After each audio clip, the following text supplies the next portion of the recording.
Hey, this is AJ for the Disney 411 News. Casting is now underway for The Little Mermaid, a musical adventure, which is set to replace Voyage of the Little Mermaid later this year. Construction is still underway at the theatre, however we were treated to some new concept art for the show this past week, which features Sebastian, Flounder and also Max. Over at Epcot, work is already underway preparing the park for the upcoming Flower and Garden Festival, with the Horticultural team already beginning work on the flower beds, and also the first topiaries arriving at the park. Flower and Garden Festival is set to begin on February 28th. This past week, we were given the reopening date for Disney's Typhoon Lagoon, which is scheduled to reopen on March 17th, with Blizzard Beach also scheduled to close on that same date for its annual refurbishment.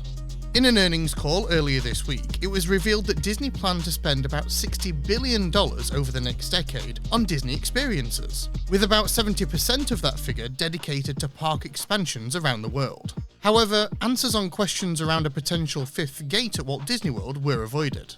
In Disney Plus news, it was announced earlier this week that Disney Plus will be the exclusive streaming service for Taylor Swift's Eras Tour. The streaming release will also feature new songs not included in the theatre release, and will be available from March 15th.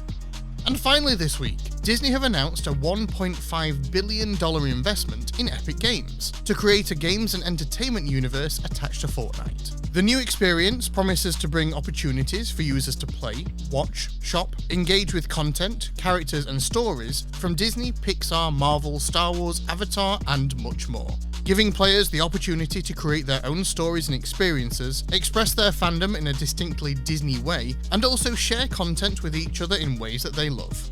And that's it for your 411 quick take today. Head over to the Sorcerer Radio Discord at srsounds.com/Discord to chat along and keep up with the latest news.